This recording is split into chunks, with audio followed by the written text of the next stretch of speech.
जब बैठिए बैठिए।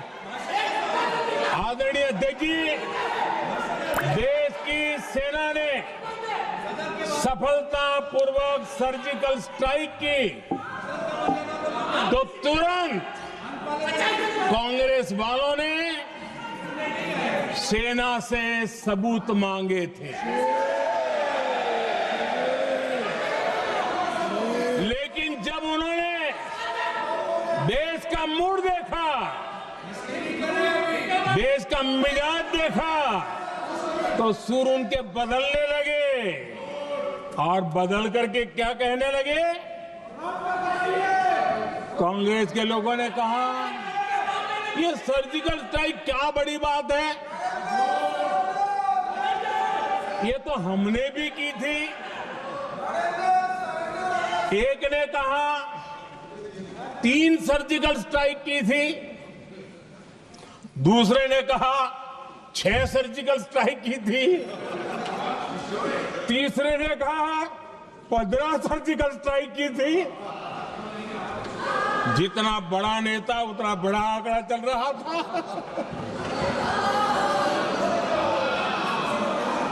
आदरणीय अध्यक्ष जी, इसके बाद बालाकोट में सेना ने एयर स्ट्राइक की। अब एयर स्ट्राइक तो ऐसी थी कि वो कुछ कह नहीं सकते थे, इसलिए ये तो नहीं कहा कि भाई हमने भी की थी। उसमें तो उन्होंने समझदारी दिखाई, लेकिन फोटो मांगने लगे। एयर स्ट्राइक हुई तो फोटो दिखाओ, क्या कहां गिरा, क्या तोड़ा, कितना तोड़ा, कितने मरे, बस यही पूछते रहे। पाकिस्तान भी यही पूछता था, ये भी यही पूछते थे। इतना ही नहीं, आदरणीय अध्यक्ष जी, जब पायलट अभिनंदन पकड़े गए तो पाकिस्तान में तो खुशी का माहौल होना स्वाभाविक था कि उनके हाथ में भारत की सेना का एक पायलट उनके हाथ लगा था। लेकिन यहां पर भी कुछ लोग थे जो कानों कानों में कह रहे थे, अब मोदी फंसा, अब अभिनंदन वहां आए, मोदी ला करके दिखा दे, अब देखते हैं मोदी क्या करता है। आज डंके की चोट पर अभिनंदन वापिस आए।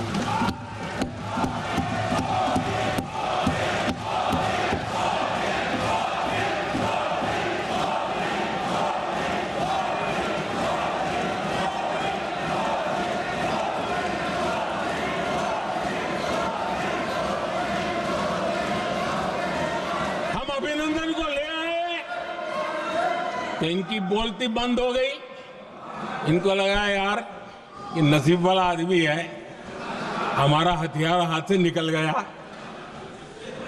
आदरणीय अध्यक्ष जी, पहलगाम हमले के बाद हमारा बीएसएफ का एक जवान पाकिस्तान के कब्जे में गया,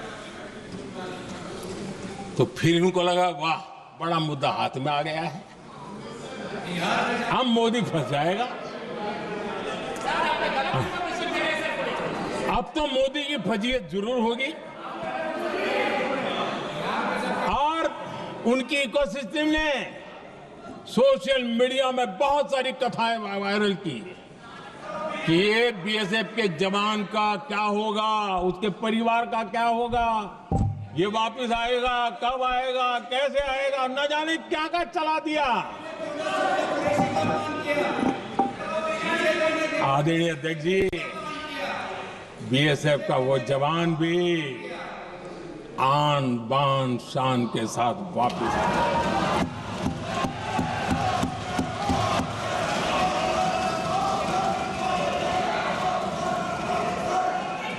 आतंकवादी रो रहे हैं, आतंकवादियों के आका रो रहे हैं और उनको रोते देखकर यहां भी कुछ लोग रो रहे हैं।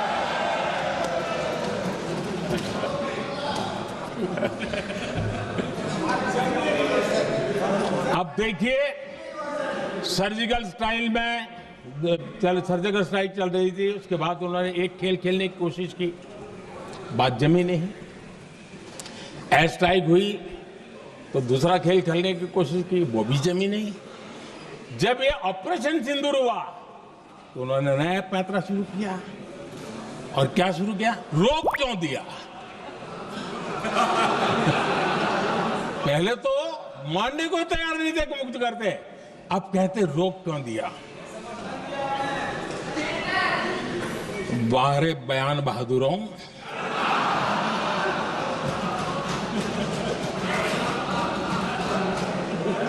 आपको विरोध का कोई न कोई बहाना चाहिए, और इसलिए सिर्फ मैं नहीं, पूरा देश आप पर हंस रहा है।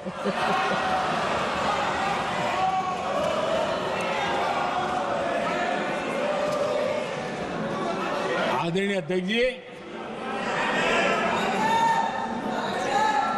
सेना का विरोध, सेना के प्रति एक पता नहीं नेगेटिविटी, ये कांग्रेस का पुराना रवैया रहा है।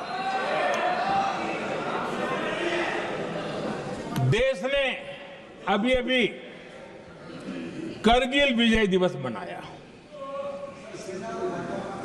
लेकिन देश पूरी तरह जानता है कि उनके कार्यकाल में और आज तक करगिल के विजय को कांग्रेस ने अपनाया नहीं। न करगिल विजय दिवस मनाया है, न करगिल विजय का गौरव किया। इतिहास साक्षी है अध्यक्ष जी। जब डोकलाम में सैन्य हमारा शौर्य दिखा रहा था, तब कांग्रेस के नेता चुपके चुपके किससे ब्रीफिंग लेते थे, वो सारी दुनिया अब जान गई।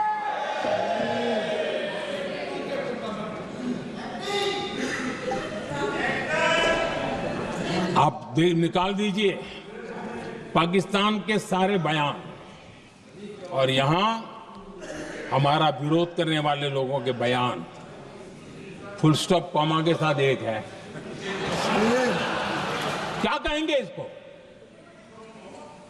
और बुरा लगता है सच बोलते हैं तो। पाकिस्तान के साथ सुर में सुर मिला दिया जाता है। आदरणीय अध्यक्ष जी, देश हैरान है, कांग्रेस ने पाकिस्तान को क्लीन चिट दे दी है।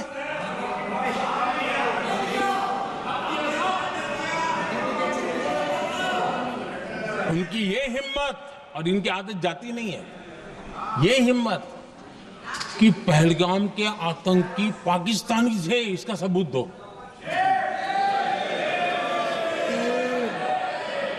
क्या कह रहे हो तुम लोग? तो कौन सा तरीका है? और यही मांग पाकिस्तान कर रहा है जो कांग्रेस कर रही है। और आदरणीय अध्यक्ष जी, आज जब सबूतों की कोई कमी नहीं है, सब कुछ आंखों के सामने दिखता है, तब ये हालत है। अगर ये सबूत ना होते तो क्या करते ये लोग, आप बताइए। आदरणीय अध्यक्ष जी,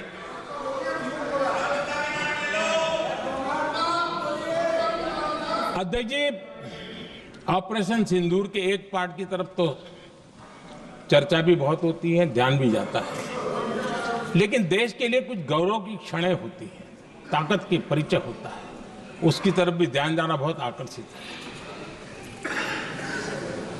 हमारे एयर डिफेंस सिस्टम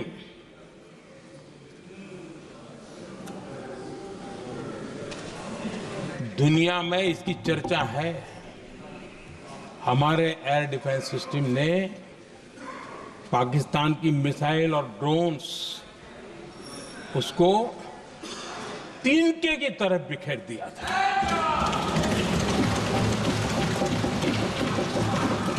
आदरणीय अध्यक्ष जी, मैं एक आंकड़ा आज बताना चाहता हूं।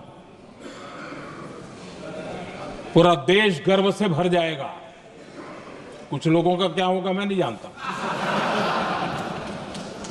पूरा देश गर्व से भर जाएगा। 9 मई को पाकिस्तान ने करीब 1000 मिसाइलों और आर्म ड्रोन्स के भारत पर बहुत बड़ा हमला करने की कोशिश की। 1000 ये मिसाइलें भारत के किसी भी हिस्से पर गिरती तो वहां भयंकर तबाही मचती। लेकिन 1000 मिसाइल्स और ड्रोन्स को भारत ने आसमान में ही चूर चूर कर दिया।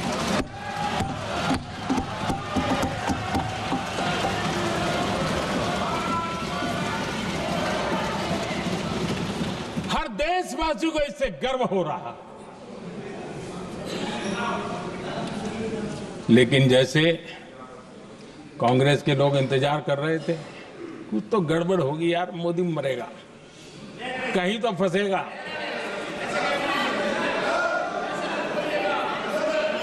पाकिस्तान ने आदमपुर एयरबेस पर हमले का झूठ फैलाया। उस झूठ को बेचने की भरपूर कोशिश की, पूरी ताकत दी लगा दी। मैं अगले ही दिन आदमपुर पहुंचा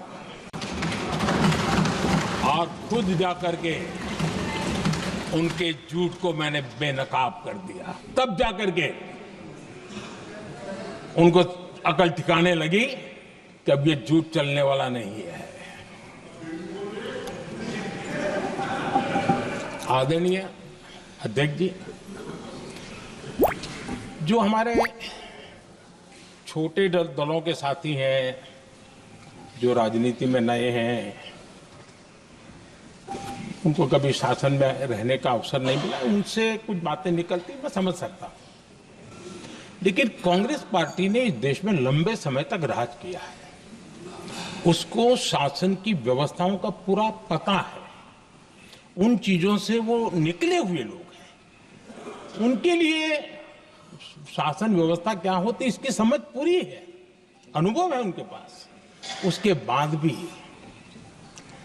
विदेश मंत्रालय तुरंत जवाब दे, उसको स्वीकारना नहीं। विदेश मंत्री जवाब दे, इंटरव्यू दे, बार बार बोले, उसको स्वीकारना नहीं। गृह मंत्री बोले, रक्षा मंत्री बोले, किसी पर भरोसा नहीं। जिसने इतने सालों तक राज किया, उनको देश की व्यवस्थाओं पर अगर भरोसा नहीं है, तब शक उठता है कि क्या हालत हो गई है इनकी। आदरणीय अध्यक्ष जी, अब कांग्रेस का भरोसा पाकिस्तान के रिमोट कंट्रोल से बनता है और बदलता है।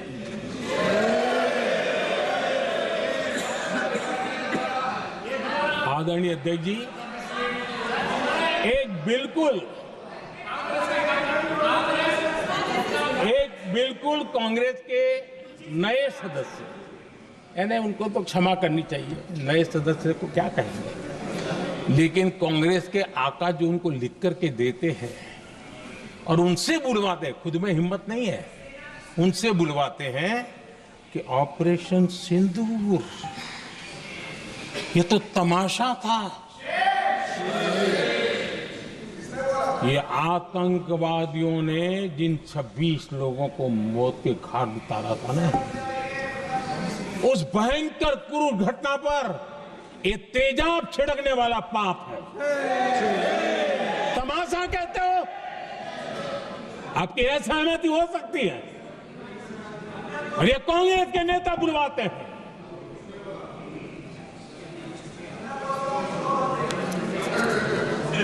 आदरणीय अध्यक्ष जी, पहलगाम के हमलावरों को कल हमारे सुरक्षा बलों ने ऑपरेशन महादेव करके अपने अंजाम तक पहुंचाया।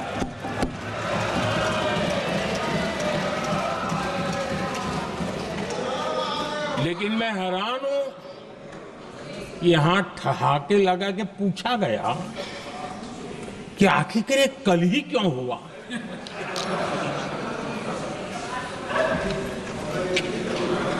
अब ये क्या हो गया है, मुझे समझ नहीं आ रहा है। क्या ऑपरेशन के लिए कोई सावन महीने का सोमवार ढूंढा गया था क्या? क्या हो गया है इन लोगों को? हताशा, निराशा इस हद तक।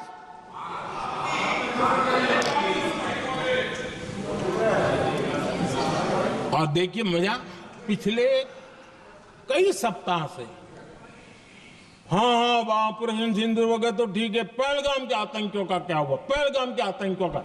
अब हुआ तो कल क्यों हुआ?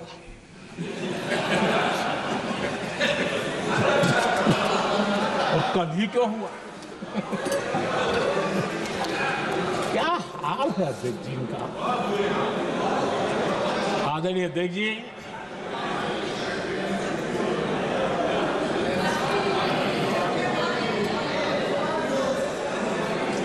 आदरणीय अध्यक्ष जी, शास्त्रों में कहा गया है, हमारे शास्त्रों में कहा गया है, शस्त्रेण रक्षिते राष्ट्रे, शस्त्रेण रक्षिते राष्ट्रे शास्त्र चर्चा प्रवर्तते। अर्थात जब राष्ट्र शिक्षित होते हैं तभी वहां शास्त्र की, ज्ञान की चर्चाएं जन्म ले पाती है। जब सीमा पर सेनाएं मजबूत होती है तभी लोकतंत्र प्रखर होता है। आदरणीय अध्यक्ष जी, ऑपरेशन सिंदूर बीते दशक में भारत की सेना के सशक्तिकरण का एक साक्षात प्रमाण है। ऐसे ही नहीं हुआ है। कांग्रेस के शासन के दौरान सेनाओं को आत्मनिर्भर बनाने के संबंध में सोचा तक नहीं जाता था। आज भी आत्मनिर्भर शब्द की मजाक उड़ाई जाती है। वैसे वो महात्मा गांधी से आया हुआ है, लेकिन आज भी मजाक उड़ाई जाती है। हर रक्षा सौदे में कांग्रेस अपने मौके खोजती रहती थी।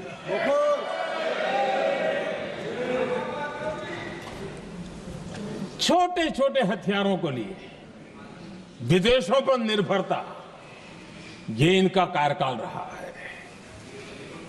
Bullet proof jacket, night vision camera तक नहीं होते थे।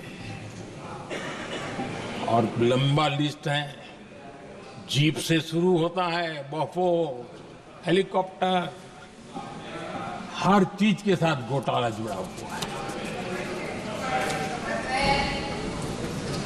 आदरणीय अध्यक्ष जी, हमारी सेनाओं को आधुनिक हथियारों के लिए दशकों तक इंतजार करना पड़ा।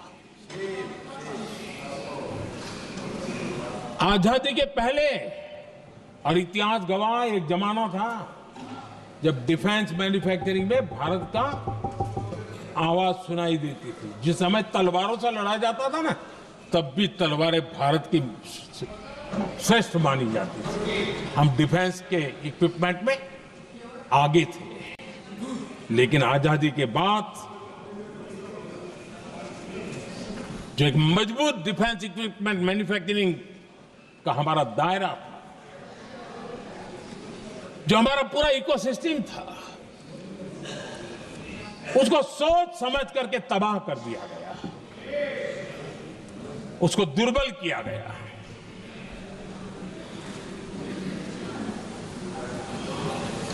रिसर्च और मैन्युफैक्चरिंग के लिए रास्ते बंद कर दिए गए। अगर इसी नीति पर हम चलते तो भारत इस 21वीं सदी में ऑपरेशन सिंदूर के संबंध में सोच भी नहीं सकता। यह हालत करके रखा हुआ था उन्होंने।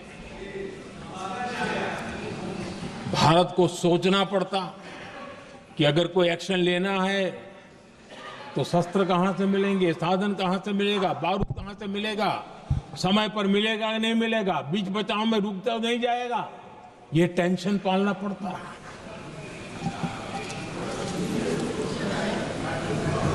आदरणीय अध्यक्ष जी, बीते एक दशक में मेक इन इंडिया हथियार सेना को मिले, उन्होंने इस ऑपरेशन में बहुत निर्णायक भूमिका निभाई।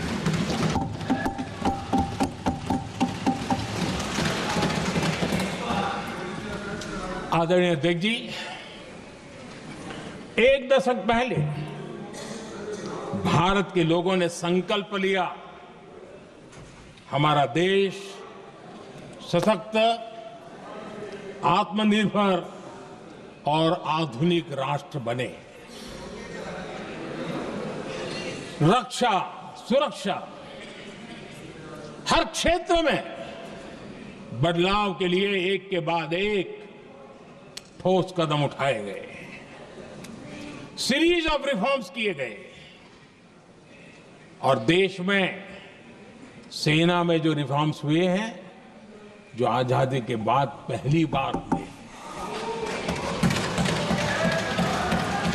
चीफ ऑफ डिफेंस स्टाफ की नियुक्ति, ये विचार कोई नया नहीं था, दुनिया में प्रयोग भी चलते हैं, भारत में निर्णय नहीं होते थे।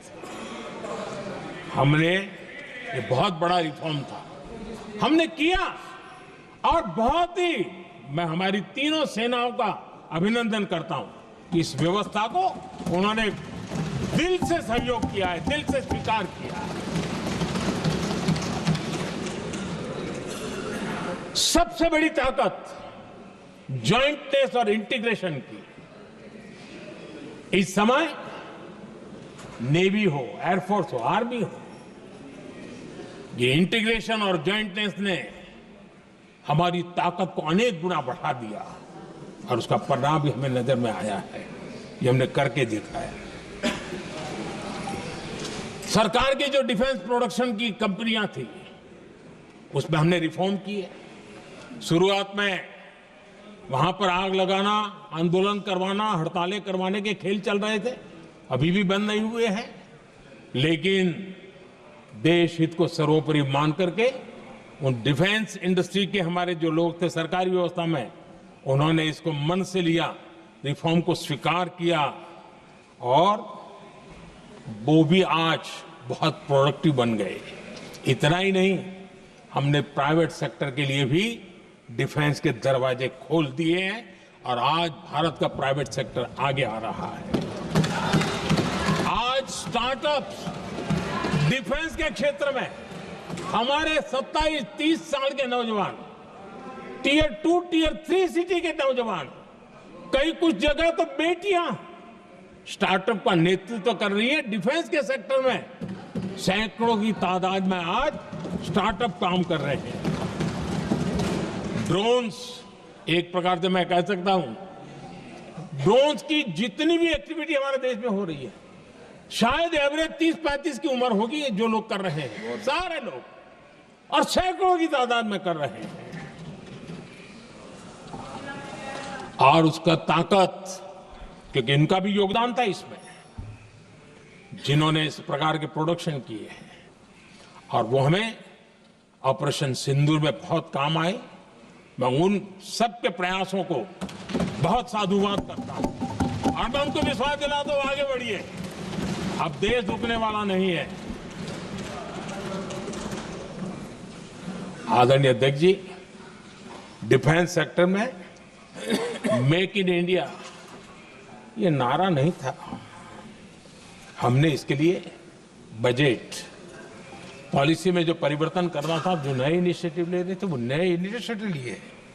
और सबसे बड़ी बात, क्लियर कट विजन के साथ हमने देश में make in India defence sector के अंदर तेज गति से हम आगे बढ़ रहे हैं।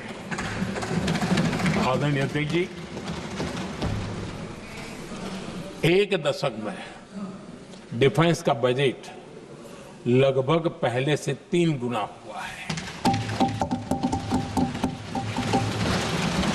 डिफेंस प्रोडक्शन में करीब करीब 250% वृद्धि हुई है, 250% वृद्धि हुई है। 11 वर्षों में डिफेंस एक्सपोर्ट 30 गुना से भी ज्यादा बढ़ा है, 30 गुना से ज्यादा। डिफेंस एक्सपोर्ट आज दुनिया के करीब 100 देशों तक हम पहुंचे और आदरणीय अध्यक्ष जी, कुछ चीजें ऐसी होती हैं जो इतिहास में बहुत बड़ा प्रभाव छोड़ती हैं। ऑपरेशन सिंदूर ने डिफेंस का जो मार्केट है उसमें भारत का झंडा गाड़ दिया है। भारत के हथियारों की डिमांड आज बढ़ती चली जा रही है, मांग बढ़ रही है। ये भारत में उद्योगों को भी बल देगी, एमएसएमई को बल देगी, हमारे नौजवानों को रोजगार देगी और हमारे नौजवान अपनी बनाई चीजों से दुनिया में अपनी ताकत का प्रदर्शन कर पाएंगे। ये आज दिख रहा है, मैं देख रहा हूं। डिफेंस के क्षेत्र में जो आत्मनिर्भर भारत की दिशा में हम जो कदम उठा रहे हैं, मैं हैरान हूं। कुछ लोगों को आज भी तकलीफ हो रही है, जैसे उनका खजाना लूट गया। ये कौन सी मानसिकता है? देश को ऐसे लोगों को पहचानना होगा। आदरणीय अध्यक्ष जी, मैं स्पष्ट करना चाहता हूं, डिफेंस में भारत का आत्मनिर्भर होना ये आज की शस्त्रों की स्पर्धा में के काल में विश्व शांति के लिए भी जरूरी है।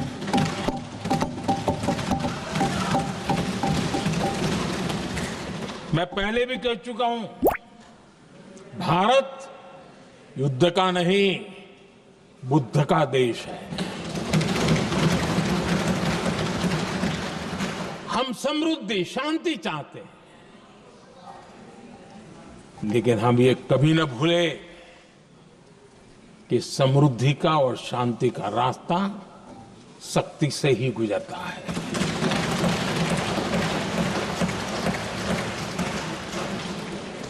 आदरणीय अध्यक्ष जी, हमारा भारत छत्रपति शिवाजी महाराज,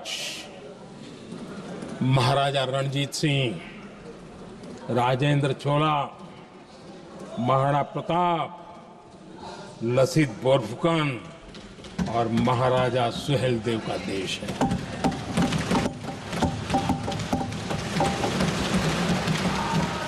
आदरणीय अध्यक्ष जी, हम विकास और शांति के लिए सामरिक सामर्थ्य पर भी फोकस करते हैं। आदरणीय अध्यक्ष जी, कांग्रेस के पास नेशनल सिक्योरिटी का विजन न पहले था और आज तो सवाल ही नहीं उठता है।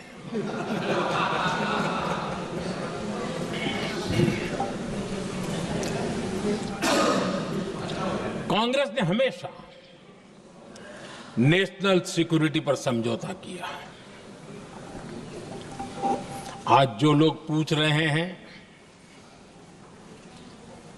पीओके को वापस क्यों नहीं लिया, वैसे ये सवाल मुझे ही पूछ सकते हैं और किसको पूछ सकते हैं।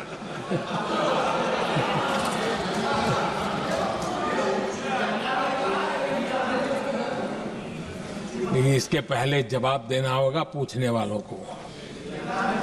किसकी सरकार ने पीओके पर पाकिस्तान को कब्जा करने का अवसर दिया? जवाब साफ है, जवाब साफ है। जब भी मैं नेहरू जी की चर्चा करता हूं तो कांग्रेस और उसका पूरा इकोसिस्टम बिलबिला जाता है, पता नहीं क्या है। आदरणीय अध्यक्ष जी, हम एक शेर सुना करते थे, मुझे ज्यादा इसका ज्ञान तो नहीं है लेकिन सुनते थे। लम्हों ने खता की और सदियों ने सजा पाई।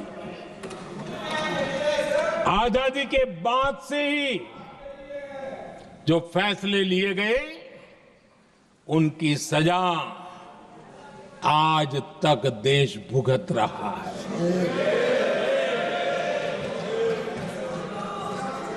यहां बार बार एक बात का जिक्र हुआ और मैं फिर से करना चाहूंगा। अक्साई चीन की उस पूरे क्षेत्र को बंजर जमीन करार दिया गया, ये कह करके तो बंजर है। देश की 38,000 वर्ग किलोमीटर जमीन हमें खोनी पड़ी।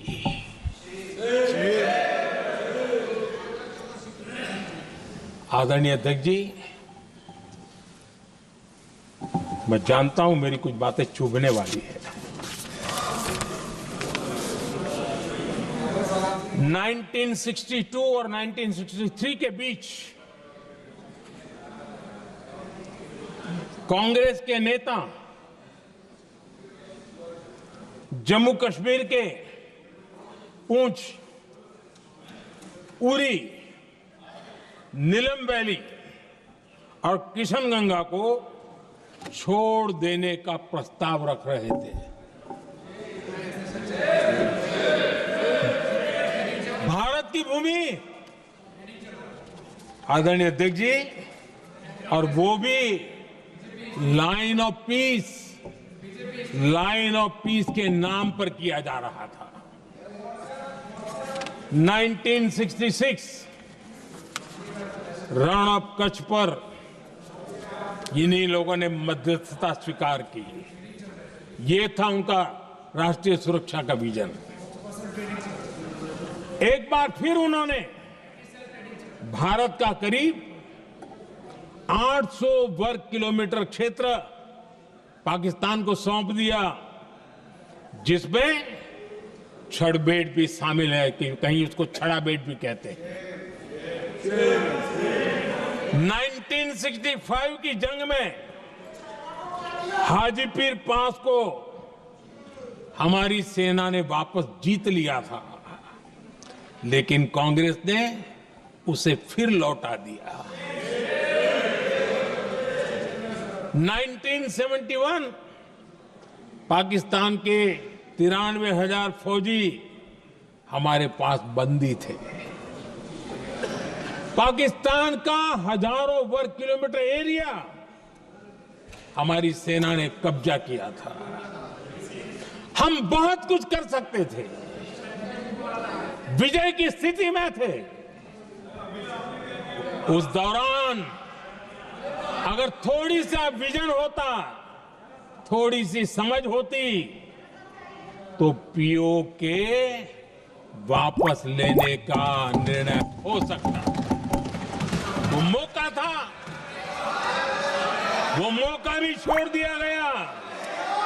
अरे इतना ही नहीं, इतना सारा जब सामने टेबल पर था, अरे कम से कम करतारपुर साहब को तो ले सकते थे, वो ही नहीं कर पाया।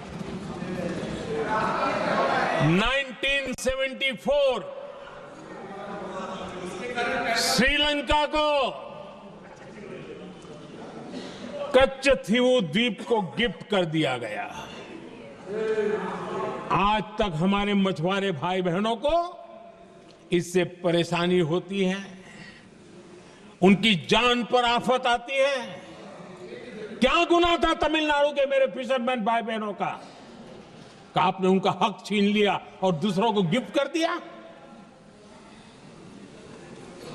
कांग्रेस का दशकों से इरादा लेकर चल रही थी कि सियाचिन से सेना हटा दी जाए।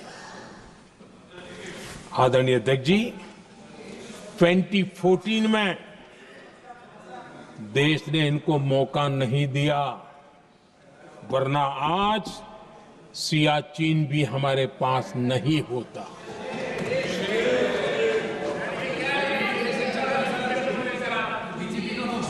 आदरणीय अध्यक्ष जी, आजकल कांग्रेस के जो लोग हमें डिप्लोमेसी का पाठ पढ़ा रहे हैं, मैं उन्हें उनकी डिप्लोमेसी याद दिलाना चाहता हूं, ताकि उनको भी कुछ याद रहे, पता चले।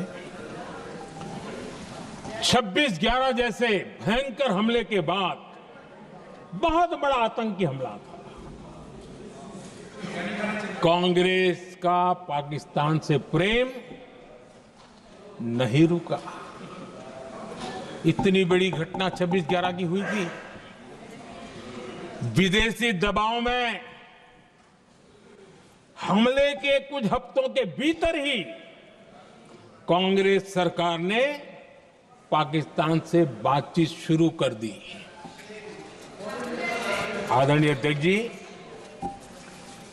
कांग्रेस सरकार ने 26/11 की इतनी बड़ी घटना के बाद भी एक भी डिप्लोमेट को भारत से बाहर निकालने की हिम्मत नहीं की।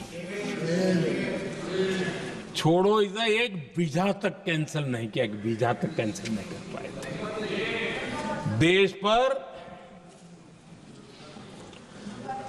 पाकिस्तानी स्पॉन्सर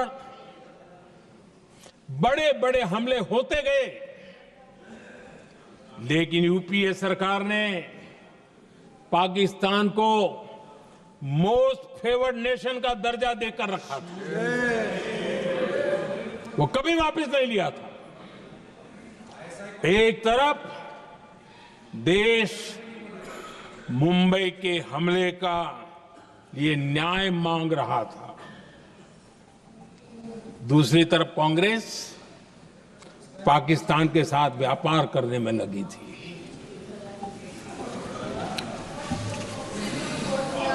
पाकिस्तान वहां से खून की होली खेलने वाले आतंकियों को भेजते रहे, और कांग्रेस यहां अमन की आश के मुशायरे किया करती थी। मुशायरे होते थे। हमने आतंकवाद और अमन की आस का ये वन वे ट्रैफिक बंद कर दिया।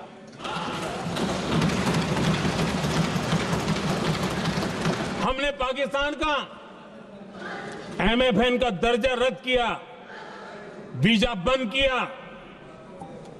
हमने अटारी वाघा बॉर्डर को बंद कर दिया। आदरणीय अध्यक्ष जी,